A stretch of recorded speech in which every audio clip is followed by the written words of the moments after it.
네, 안녕하십니까. 에릭입니다. 이번에는 전자회로 설계 및 실습 3-1 과정에 이제 설계 실습 1, OP앰프를 이용한 앰플리파이어 설계에 대해서 리뷰를 해보도록 하겠습니다. 해당 자료는 이제 제가 제 스터디 블로그에 올려놓은 자료이고요. 가장 먼저 목적을 한번 살펴보도록 하겠습니다. 출력 저항이 큰 출력 센서를 증폭하는 인버팅, 넌 인버팅, 그 다음에 서머링, 앰플리파이어를 설계, 구현, 측정, 평가하는 과정이 있습니다. 두 번째로는 실습 준비물입니다. 함수 발생기 한 대, 오실로스코프 한 대, DC 서플라이, 파워 서플라이 한 대, 그 다음에 OP앰프 LM741CN이 두 개가 필요합니다. DMM은 이제 디지털 멀티미터에 대한 부분이고 한 대가 필요합니다. 레지스터 저항은 1kΩ짜리, 10kΩ짜리, 100kΩ짜리, 1메가옴짜리 이제 한 개씩 필요하고요. 포텐시오미터 같은 경우에는 20kΩ짜리 4개가 필요합니다. 점퍼선은 다수, 그리고 또 브레드보드는 한 개가 필요하고요. 세 번째로는 설계 실습 계획에 대해서 살펴보도록 하겠습니다. 센서 측정 및 등가 활용에 대해서 살펴보면 좋을 것 같습니다. 조건에 따라서 출력 신호가 이제 주파수가 2kHz인 정연파인 어떤 센서의 출력 전압을 오실로스코프로 직접 측정하는 과정이 있습니다. 이때 오실로스코프는 입력 임피던스가 1메가옴으로 이제 알려져 있고요. 센서의 부하로 이제 10kΩ의 저항을 연결한 뒤 10kΩ에 걸리는 전압을 오실로스코프로 측정할 때에 피크 투 피크 전압이 100mV였답니다. 그리고 또 그냥 오실로스코프로만 측정한 경우에는 200mV였던 걸 알 수 있고, 이러한 부분을 이용해서 이제 회로를 다음과 같이 두 개 그리실 수 있고요. 여기서 중요한 점이 바로 함수 발생기의 전압이 저항에 따라서 전압 분배가 된다는 것을 알 수 있습니다. 두 번째 경우에는 부하 저항과 오실로스코프의 저항에 이제 병렬된 저항값을 통해서 이제 합성 저항값을 만들고, 이 저항값과 함수 발생기의 저항값의 전압 분배를 통해서 오실로스코프에 걸리는 전압을 구하실 수 있고, 이를 역으로 뒤집어서 생각을 하실 수도 있습니다.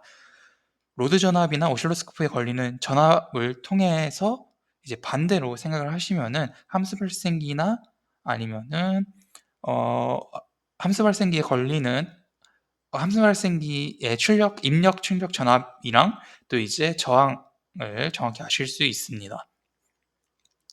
결국에는 매트랩을 통해서 구현을 하시면은 다음과 같은 조건을 통해서 계산을 하실 수 있고요. 최종적인 결과로 이제 여기 맨 밑에 있는데, 이거는 이제 역행렬 계산인데 이 부분은 선형대 수학을 조금 공부를 해주시면 좋을 것 같습니다. 결국엔 이게 결과입니다. 함수 발생기의 전압은 약 202 mVpp, 함수 발생기의 저항은 10메가옴인 것으로 예상을 하실 수 있습니다. 이거 약입니다. 실제로는 202 mVpp, 그 다음에 함수 발생기에는 10kΩ 정도로 예상을 하는데, 간단하게 10kΩ이라고 고려를 해주시면 됩니다. 한번 이거 매트랩 코드 직접 구현해 보셔가지고 결과를 도출해 보시면 좋겠습니다. 또 여기에 SYMS라는 것도 있는데, 이러한 부분은 이제 문자를 미분을 하거나 적분을 하거나 뭐 계산을 할 때 쓰이니까 이 부분도 알아주시면 좋을 것 같습니다. 이 부분 저희가 아까 위에서 했던 거 바로 코드를 제가 스크립트 할 수 있게 이렇게 해놓은 겁니다. 아까 이렇게 딱 했죠. 저희가 202mVpp랑 그 부하 저항은 10.10kΩ인 걸 알 수 있고, 근데 이게 이제 계산하기가 조금 애매해서 저희 오차도 많이 안 나니까 200mVpp랑 10kΩ로 고려를 해주시면 됩니다. 그리고 이제 가장 중요한 부분이 있습니다. 바로 함수 발생기에 표시되는 전압과 실제 저희가 오실로스코프로 측정을 했을 때의 전압이 좀 상이한 부분이 있다는 것을 알 수 있습니다. 가장 먼저 함수 발생기에서 출력이 그 계기판에 나타나는 VPP는 어떤 걸 의미하냐고 했을 때, 바로 원래는 함수 발생기 내부에 50ohm이 내부 저항으로 있습니다. 그리고 외부에 그 부하 저항으로 50ohm을 직렬 연결을 했을 때 이 연결한 부하 저항에 걸리는 전압이 바로 함수 발생기에서 나타나는, 계기판에 나타나는 전압입니다. 이 전압으로 결국에는 여기에 55에 1V가 걸리게 된 경우에는 실제 출력으로는 2V, 2VP가 나타나는 것을 알 수 있습니다. 그래서 실제로는 200mVpp가 걸린다. 이 부분을 꼭 아셔야 됩니다. 화면 표시에는 100mVpp로 해서 결국에는 뭐 이 로드 전압에 원래는 여기 55까지 내부 저항 때문에 이렇게는 함수 발생기로 이제 보이지 않는 부분입니다. 그리고 그냥 로드 저항, 부하 저항 55 연결했을 때 왜 그 100mVpp가 아니라 200mVpp가 안쪽에서 걸릴까? 이 부분을 생각을 해주시면 좋습니다. 그냥 50ohm을 연결하면 이제 계기판이랑 똑같이 나옵니다. 하지만 50ohm이 아니라 예를 들어 1메가옴이나 아니면 조금 더 높은 저항을 연결하게 되는 경우에는 실제 출력 저항을 그대로 잡아서 더 많은 이제 계기판에 있는 거에 약 2배가 측정이 되는 것을 알 수 있습니다. 그거에 대한 원리를 설명한 게 바로 해당 화면입니다. 해당 화면을 이제 살펴보시면은 저희가 그 함수 발생기에서 100mVpp를 설정을 하고 50ohm을 연결을 하게 된 경우에는 요 50ohm의 부하 저항에는 100mVpp가 걸립니다. 하지만 이제 조금 더 높은 저항을 걸게 된 경우에는 9.5 여기 킬로라고 고려를 해주시면 9.95 킬로옴이라고 고려를 해주시면 될 것 같고요. 거의 여기에 다 걸리게 되겠죠. 전압 분배 때문에 저항값이 크기 때문에. 그래서 200mVpp가 여기 다 걸리게 되는 것을 알 수 있습니다. 화면상의 것보다 약 2배 정도 더 많은 것을 확인할 수 있겠죠. 이 부분이 가장 중요합니다. 함수 발생기에 화면상에 표시되는 전압은 50ohm의 저항을 직렬로 연결할 때 해당 저항에 걸리는 전압을 의미합니다. 화면 표시 전압은 결국에는 50ohm, 로드 저항이 50ohm일 때 걸리는 전압과 동일하다는 것을 알 수 있습니다. 해당 부분에 이제 그래프를 통해서도 확인을 해 보실 수 있고요. 약 2배 정도 차이 나는 것을 이제 볼테지 디비전의 간격을 살펴보면 확인을 해 보실 수 있습니다. 위의 결과는 제가 매트랩에서 계산했던 결과랑 동일하게 나타나는 것을 확인할 수 있고요. 3-2에서 이제 OP앰프를 이용한 앰플리파이어 설계가 있습니다. 이 부분은 아주 중요합니다. 그리고 또 저희가 실험 기자재에서 넌 인버팅이랑 인버팅 앰플리파이어 두 개를 이제 할 수 있게끔 고려를 했는데요. 해당 부분을 이용해서 뭐 가산기, 적분기, 미분기, 곱셈기, 뺄셈기 등을 더 효과적으로 설계를 할 수 있기 때문입니다. 가장 먼저 LM741에 대한 이제 핀 번호나 기능 등을 알아야 되기 때문에 데이터 시트를 이용해서 살펴보면 좋을 것 같습니다. 그리고 넌 인버팅이 어디로 연결되는지, 인버팅이 어디로 연결되는지, 각각의 저항의 비가 어떤 식으로 이제 이론적으로 나타나서 결국에는 가상기나 적분기나 미분기나 이런 걸 만들 수 있는지를 아시면 좋을 것 같고, 데이터 시트의 핀 번호는 다음과 같이 1번부터 8번까지 나타나고 있습니다. 해당 사이트에서 꼭 데이터 시트에 이제 스펙을 좀 확인을 해 보시면 좋을 것 같습니다. 자, 이번에는 인버팅 앰플리파이어의 설계와 시뮬레이션 부분에 대해서 살펴보도록 하겠습니다. 인버팅 앰플리파이어를 설계를 하는데 지금 저희가 주어진 게 출력이 1VPP고 저희가 만든 센서는 200메가 VPP의 출력을 사용했으니까 전압 이득이 5인 비반전 증폭기를 설계를 해야 됩니다. 일단 가장 먼저 OP앰프를 이상적인 경우를 고려를 하게 되면은 임피던스는 무한이겠죠? 그 다음에 마이너스랑 플러스 단자로 흘러가는 전류는 0이 됩니다. 왜냐면 임피던스가 무한이니까 결국에는 내부 저항이 무한이 되니까 저항이 너무 크니까 전류가 흐르지 않겠죠? 그리고 또 전압 강화 그럼 이루어지지 않을 거잖아요. 그러면 이제 플러스 단자의 전압과 마이너스 단자의 전압이 같다는 것도 알 수 있습니다. 또 출력 임피던스는 0에 가깝다는 걸 알 수 있고요. 이를 이용해서 한번 인버팅 앰플리파이어를 설계를 해봅시다. 다음과 같이 전원 전압 R1, R2, 블록과 이렇게 연결되어 있고 마이너스 부분에 이제 노드를 가지게 됩니다. 또 플러스 부분에는 그라운드를 통해서 V 이퀄 제로가 되겠죠. 이제 A 단자 여기를 노드 A라고 했을 때 노드 A에서 KCL 전류 키로히호프 법칙의 전류 법칙을 하면은 간단하게 다음과 같은 식이 나타나는데 이 식에서 이제 식을 변형하면 이제 V0 이퀄을 마이너스 R1분의 R2 곱하기 VS가 돼서 이 부분이 전압이득이 됩니다.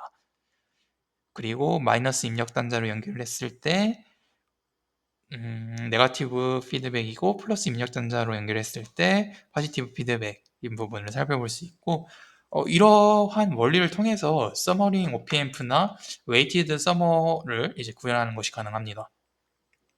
그래서 저희는 이제 여기서 나타난 것처럼 R1분의 R2가 5대 1이 돼야 되니까 그리고 여기 전압 전원도 있습니다. OPAmp에 이제 전원 전압은 플러스 마이너스 15V로 만들어 주시면 되고 전압 이득이 5가 돼야 되니까 R1과 R2분의 비율이 R1이 R2보다 5배 더 많으면 되겠고요. 출력 전압은 입력 전압에 인버팅된 이제 파형으로 나타나게 될 것입니다.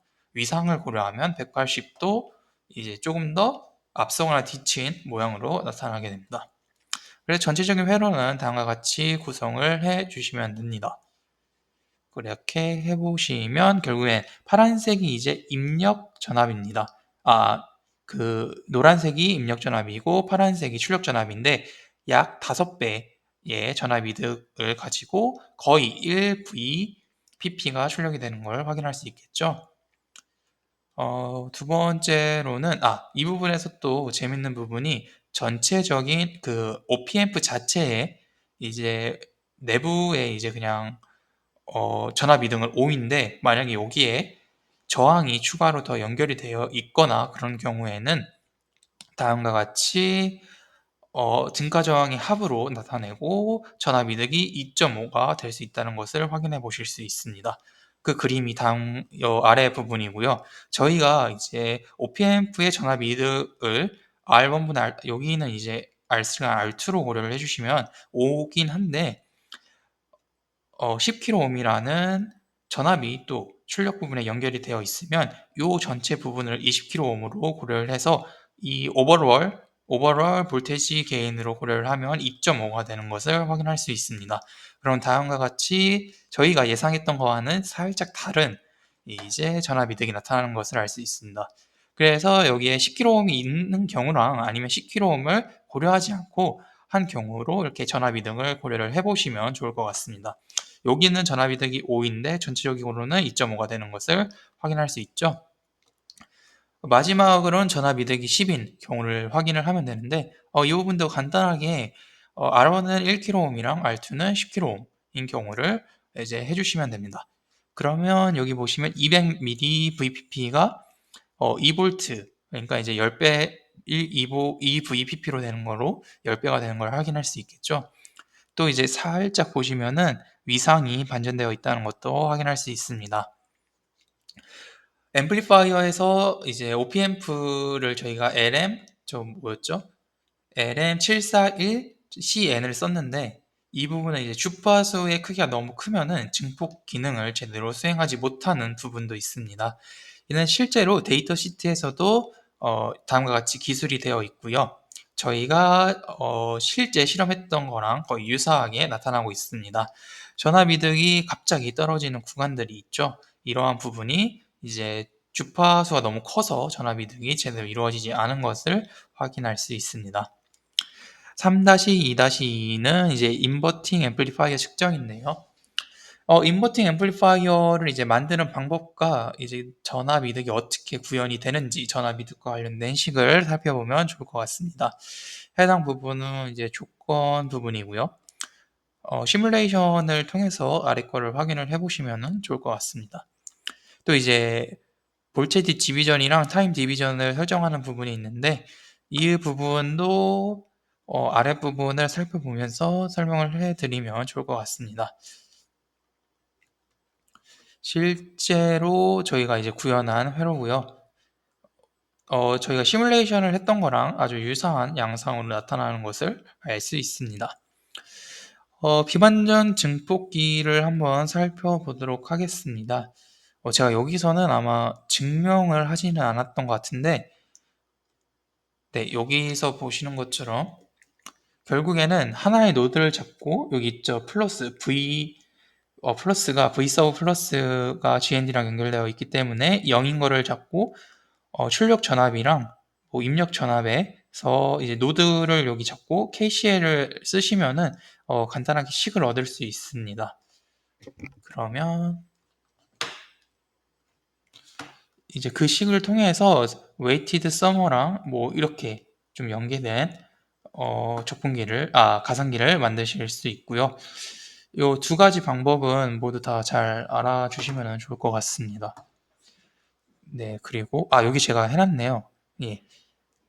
non inverting 앰플리파이어 측정 관련 부분에서 이제 이론적으로 어떻게 만들어지는지 살펴보면 좋을 것 같은데요.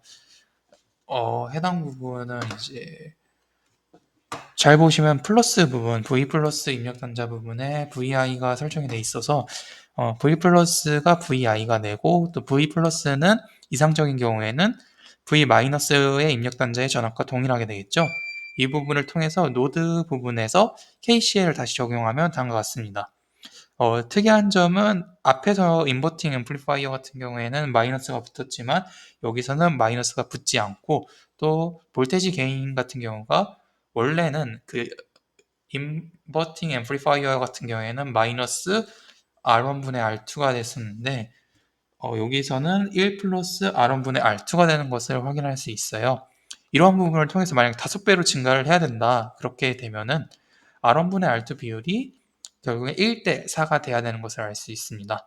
다음과 같이 1대 4의 비율, 1kΩ과 4kΩ을 연결을 하게 되면은 200mVpp에서 100, 1000mVpp, 그러니까 1V, 1Vpp로 형성이 되고 있고 위상이 동일하다는 것을 확인할 수 있습니다. 앞에서와 마찬가지로 주파수가 크게 되면은 결국에는 전압, 이득의 기능을 상실하게 되는 것도 그래프를 통해서 확인할 수 있습니다. 또 이제 재밌는 경우가 있는데요. 저희가 전압 전원으로 지금 15V를 줬잖아요. 근데 만약에 입력 전압으로 1Vpp, 그러니까 여기서는 지금 케이스가 세 가지가 있는데 전압 이득으로 나타나는 출력 전압이 15V보다 더 크게 된 경우에는 왜곡이 발생할 수 있습니다. 이런 경우를 한번 살펴보도록 하겠습니다. 첫 번째로는 전압 이득이 지금 이제 보시면은 non inverting amplifier인데 전압 이득이 5죠. 1분의 4 한 다음에 플러스 1이니까 5인데 입력 전압이 1VP, 그러니까 2VPP인데 여기서 전압 이득을 5배를 하면은 10VPP니까 15V보다는 작잖아요. 그러니까 왜곡이 발생하지 않아요. 여기서 다음에 보이시는 것처럼 왜곡이 발생하지 않지만 이제 다음과 같은 경우를 한번 살펴볼게요.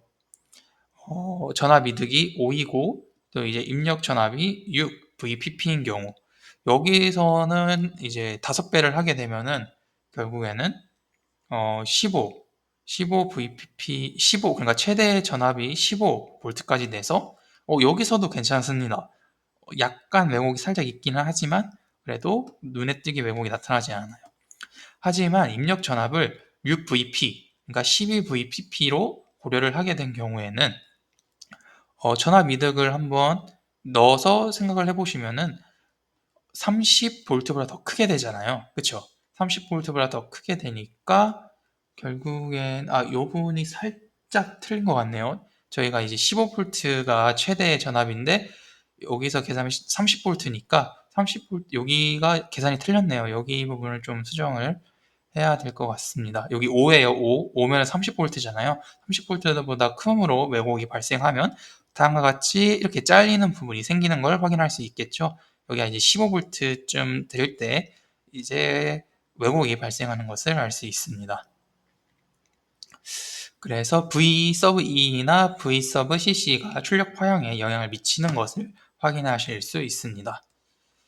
요것도 한번 쭉 읽어봐 주시면 좋을 것 같습니다. 그 다음에 출력이 다르게 된 이유를 설명을 하셔라 라고 이렇게 나와 있는데, 이 부분도 이제 왜 다르게 될지 고려를 해주시면 좋아요.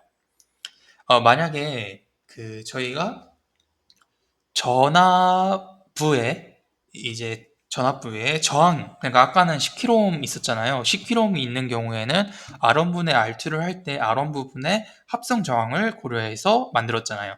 하지만 위와 같은 경우에는 뭐 V4 부분에 R1으로 10kΩ 저항이 있어도 그냥 여기 전체 다 전압이 걸리기 때문에 그 R1분의 R2 비율 있잖아요. 이 비율은 이제 10이 되고 여기다 플러스 1을 해서 11배의 전압 이득을 가질 거예요. 그러면은 바꿔도 상관이 없다는 거죠. 전원부의 이제 등가 저항이 바뀌어도 상관이 없지만 앞에서 왜냐면 여기선 지금 플러스 단자 연결돼 있죠. 근데 앞에서 나타나는 경우를 잠깐 보시면 여기 쭉 살펴보시면은 이 부분 있잖아요. 이 부분에 다음과 같이 10kΩ이 연결된 경우에는 이제 전압 이득이 바뀌잖아요. 이러한 부분으로 넌 인버팅 앰플리파이어랑 인버팅 앰플리파이어의 차이를 생각을 해 보시면 좋을 것 같습니다. 그리고 이제 또 어디죠? 마지막으로는 서머 앰플리파이어를 만드는 부분이 있네요. 이 부분도 한번 살펴보시면 좋을 것 같아요.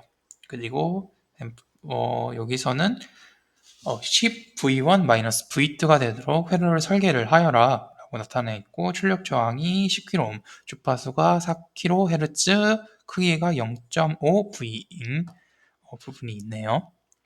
그러면 다음과 같이 설계를 할 때 가장 먼저 V1이 입력 전압이겠죠? V1을 먼저 non inverting amplifier로 증폭을 시킵니다. 10배 정도 증폭을 시키고 나서 그 다음에 다시 인버팅 앰플리파이어를 쓰는데, 이때 서머를 이해를 해 주셔가지고 다음과 같이 연결을 하면은 위와 같이 나타날 수 있습니다. 그래서 처음에 저희가 마이너스 10 V1을 계산을 해야 되잖아요.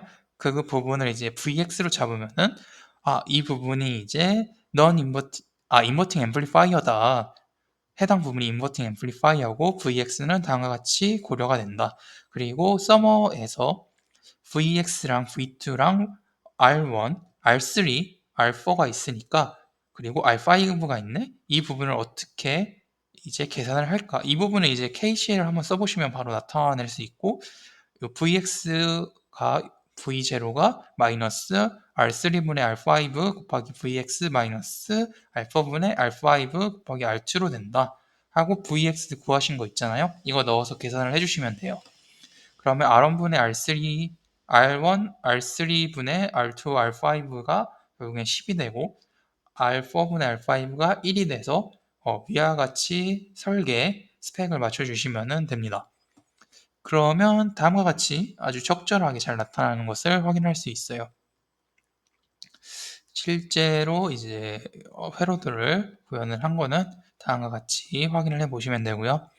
네 번째로는 이제 참고 문헌 같은 경우에는 저희 학교 이제 교재를 썼고, 사용 툴 같은 경우에는 매트래피스파이 피심, 멀티심을 썼고, 부차적으로 회로 이론 교재 원서도 썼고, 전자원리 이런 부분도 썼고요. 그 다음에 나머지는 부차적인 부분이라 한번 보시면 좋습니다. 특히 선형대수와 관련된 부분도 살펴보시면 좋을 것 같습니다.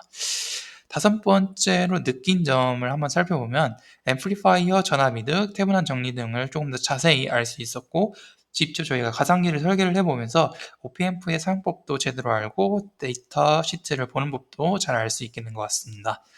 주파수에 대한 부분도 고려를 하면서 이제 OPMP가 주파수가 커지면 전압 이득의 효과가 감소하는 것도 알 수 있었고, 전원과 전압 이득의 상관관계에서 이제 초과하는 부분이 생기게 되면 왜곡이 발생하는 것도 확인을 할 수 있었습니다. 아래는 이제 결과 보고서고요. 이 부분은 제가 앞에서 예비 보고서 때 설명했던 부분과 좀 많이 겹치는 부분인데, 이 부분이 저는 중요하다고 생각합니다. 처음부터 볼게요. 반전 증폭기에서 개인이 어떻게 나타나는지 이제 공식. 하지만 이 부분에 있어서는 등가 저항 부분을 고려를 해주셔야 되고요. 또 비반전 증폭기에서 전압이 어떻게 나타나는지 1 플러스 R1분의 R2 여기 마이너스 들어가면 안 되는데 들어갔네요. 이거 빼주시고요. 그 다음에 이제 왜곡 부분, 왜곡식 한번 살펴봐 주시면 좋을 것 같아요. 그리고 실제 회로도랑 피스파이스 구현이랑 저희 이제 그래프 여기 나타나 있고요. 200, 100 VPP로 나타냈을 때 결국엔 200 mV VPP가 나타난다. 이 부분 이제 확인을 해 주시면 되고 쭉쭉 내려가서 이것도 이제 전압 분배랑 병렬 제가 말씀드렸죠. 이 부분도 이제 실제로 해 보시면 됩니다. 일단 인버팅 앰플리파이어를 통해서 이제 전압 이동이 5배이고 이제 위상이 180도 반대로 되어 있다는 것을 확인을 할 수 있고 네, 잘 나타나고 있다는 걸 확인할 수 있습니다. 그래서 여기까지 이제 리뷰를 마치도록 하겠습니다. 제가 좀 급하게 만든 거라 좀 말이 버벅거리는 부분이 있는데 잘 이해를 해주시고 나중에 설계 실습을 하실 때 도움이 되셨으면 좋겠습니다. 감사합니다.